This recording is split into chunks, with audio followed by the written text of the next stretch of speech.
You're listening to the Fan to Fan podcast, and on this episode, returning guest Nick Diak, co-host of the HP Lovecast podcast, returns to share some of his video store memories. Specifically, we're talking about Scarecrow Video in Seattle. Here we go.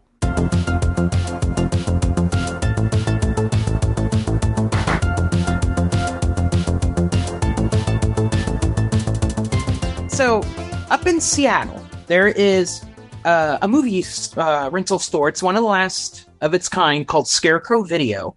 And Michelle and I used to go up there all the time because it was this, I think they're a nonprofit now, but they didn't used to be. But they were this huge one block, big video store that they really cared about movies and not just like new releases. They kept everything, laser discs and VHS. They tried to make as much cinema from around the world as accessible as possible. I moved here from Philadelphia and I worked at a video store there, and I was known at that store as being the guy who'd seen all the movies. And I came to Scarecrow and felt like a kid. You know, I look back at my taste and what I knew and what I had seen back then, and it seems like a drop in the bucket. I can't believe they hired me. You know, I've had access to the biggest catalog of movies in the world, just unfettered access to it for a decade, and I've watched myself change as a cinephile in ways that I could have never calculated. You always think you'd seen everything. You always think that you run out of stuff, but it's just not possible. When we went up there in the 2000s, the bottom floor when you first walked in, the right side was like the counter where you could buy stuff, and that's where we loaded up on Criterions. But the left side of the store, on the bottom floor, was parsed out by auteur. So there was, you know, not just your classic, here's your Hitchcock section, here's your Truffaut section, but when I was doing my master's thesis on Antonio Margheriti, you know, there was a legit Margheriti section, and I would go to it to either rent things or take pictures so I can hunt for stuff online at the time. And that's where I got, you know, like, oh, wow, that's what the VHS for your looks like. Now I know what to look for. So, you know, and that's how I discovered a lot of Italian filmmakers, is they legit had their own section. But that's how, aside from auteur, the store was also, you know, segregated into, you know, here's, you know, action, horror, comedy. But it was even more, you know, finite than that. Like, there was like, it wasn't just the horror section. You walk into the actual horror room, and Scarecrow Video would have like, here are monster movies all together. Here's all zombie movies all together. Here's all ghost films all together. Over here are the new releases. They start on these red shelves and they wrap all the way down there and back down the hall. This is probably obviously the most popular area for the store, is the new stuff. Everybody loves new releases. Alphabetical by director all down this aisle here. The very last one is Andrzej Zulawski, Polish filmmaker. He's great.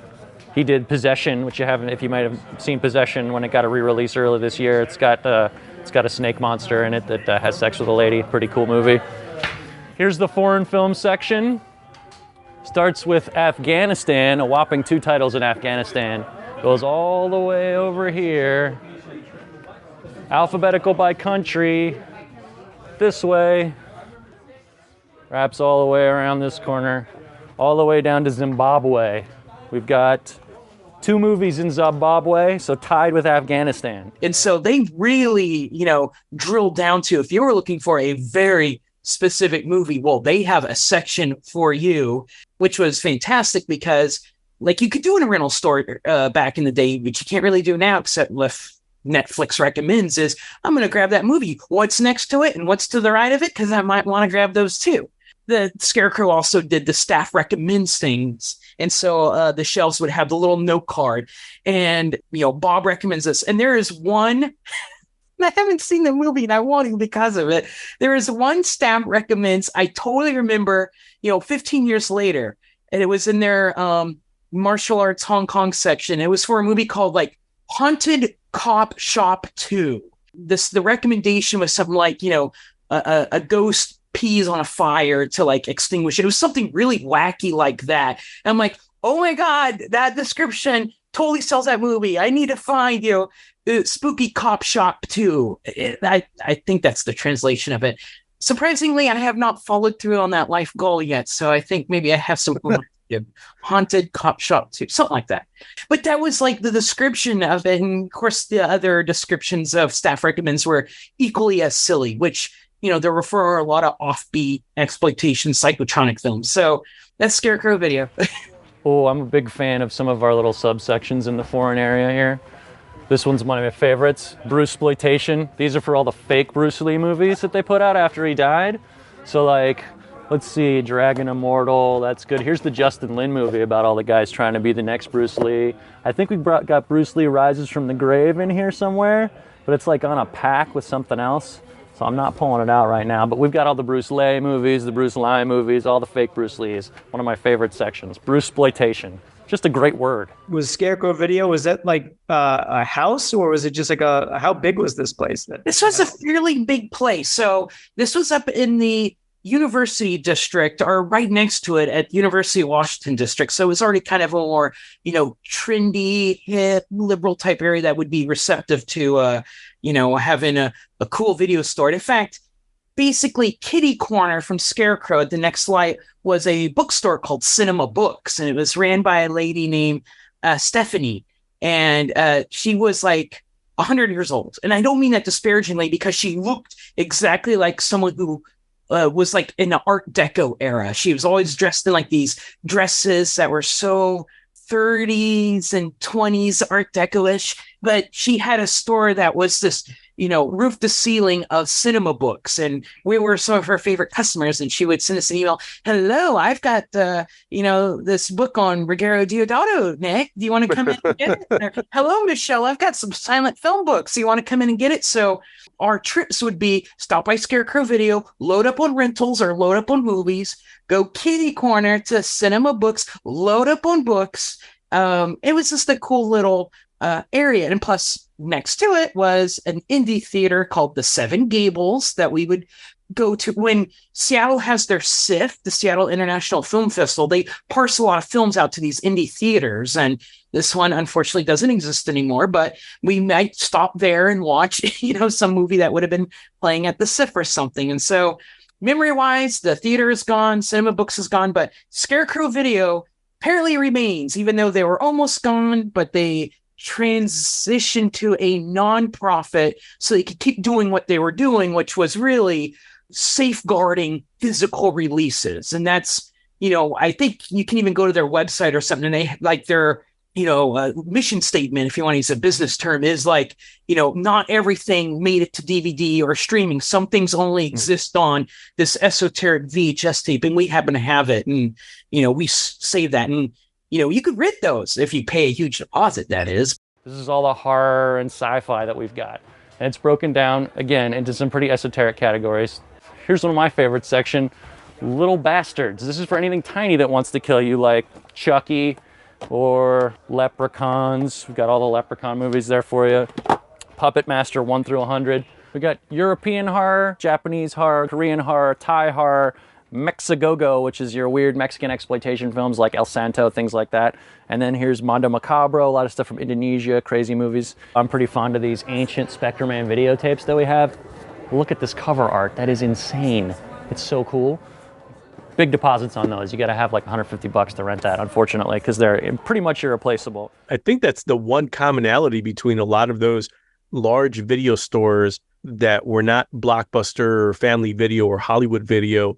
The motivation, the care that went into curating their selection probably came from the people that worked there, people who gave a shit about cinema, about movies, about the things they wanted to see, and maybe the things they wanted to recommend to other people. So I think that's probably the cool thing about the folks who worked at Scarecrow Video when you guys were up there, Nick, and maybe hopefully you think the people that are there now, like you said, are good stewards of physical media. They're the same folks that have that same mentality where the whole store is like a staff recommends, right? Because then you can start sharing things that are not meant for everyone to come in on a Friday night to rent, because you don't have to worry about that anymore. You can get that on Netflix. You can get that anywhere on Amazon. But to have an area devoted to Margaretti, an Italian filmmaker, I mean, that area has to be small, but I can only imagine your eyes, Nick, were probably big as saucers when you're like, oh my God, you're never going to run into a video store like this.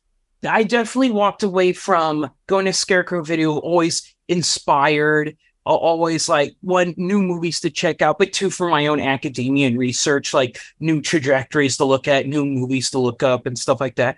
One other thing they did was, this was before we moved down to California.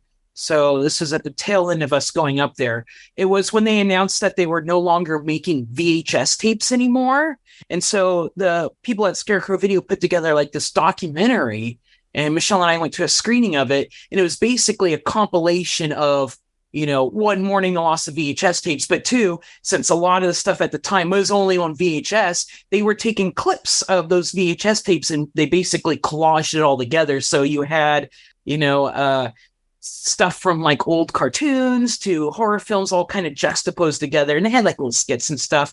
And I remember buying a copy of the DVD of that. But double ironically is I remember a lot of the clips that they showed were for movies that would eventually get released on things like Vinegar Syndrome. One of the recurring gags in this little documentary was they were showing the Bigfoot ripping off the guy's testicles from Night of the Demon, which at the time was only on VHS. And then fast forward 20 years later, you can now get that in HD.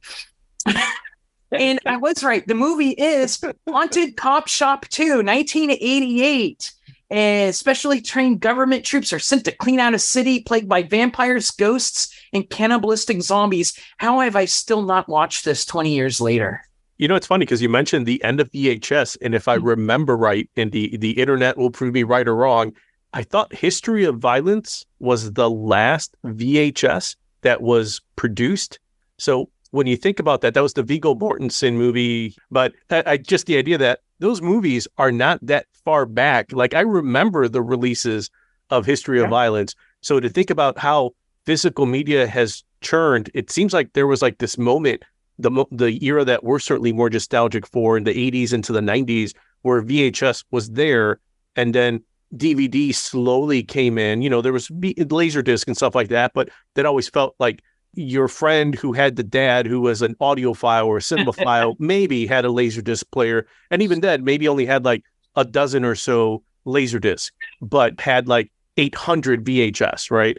Then in like our recent lifetimes, that it's moved on from VHS to DVD, that being embraced, to then Blu-ray, to UHD, like all these formats that are still disc-based, but it really hasn't been that long when you think about History of Violence coming out. And, I can't remember when that was, but I feel like that was early aughts. I know it's now probably like 20 some years later, and someone listening to it might be like, oh, well, that's a long time, but I guess it doesn't feel like that long ago. I like the idea and just the picture that, Nick, that you painted of, this a community and a neighborhood that you could go to a couple of stores and a cinema all within like a couple of blocks of each other. And I know that still exists on some level. I don't think it exists on the exact same level. You can't go into any city and go into a video store and kind of talk to the staff and be like, oh, these are some great recommendations. Then go across the street to the indie bookstore and talk to the owner there and get some more recommendations and pick up some film studies books or whatever else strikes your fancy, and then be like, oh, well, now we just got a couple of doors down as the indie cinema, so let's go catch the 2:00 show. There's something that just warms my heart about that, and being in a community that all that exists. Mm-hmm. And I don't want to get the whole get off my lawn thing here, but I feel like that if it's not completely gone, it's certainly changed and is probably disappearing on many levels, with the exception of maybe a couple of cities. And cities have their own issues these days. But I like the idea of that. I think that's something that I've always strived to in my life, in the places that I've lived, have those areas that you could go that are all within walking distance of each other, and just kind of make a day of it to go and stop into all those places, talk to some people, and just expand your interest and knowledge of topics and things that you're just excited about. If you could throw in a coffee shop that was a little off center, a yogurt shop, and a comic shop within striking distance of that area where you mentioned, Nick, and you froze it in amber, like I'm there, like I'm good. Like that's the only place I need to be. Everything I need is right there. I'm fine. It's the parallel wise, I think it was like 3 blocks away from the UW Ave, and the Ave is the long street that has all the Thai restaurants, the coffee shops, the record stores. That was the area. It just happened to be that Scarecrow video wasn't on the Ave, but that whole area was very cool. And then basically one walking block down from Cinema Books was a Half Price Book. So of course we had to hit that and come out with armloads of trade paperbacks and movies and books. And so, great times. And I think unfortunately all that, except for Scarecrow videos, has been bulldozed and gentrified, unfortunately. Well, Netflix recommendations are computer algorithms. They're based on keywords and general ideas about content and based on what you have seen and rated. And, that's not entirely different from when you come into the store and you say, hey, I liked this kind of movie, can you show me something else? But what we have that a computer doesn't have is a brain and a heart. We have experience, and we have just a vast background of knowledge, all kinds of different people with all kinds of different points of views from all kinds of backgrounds.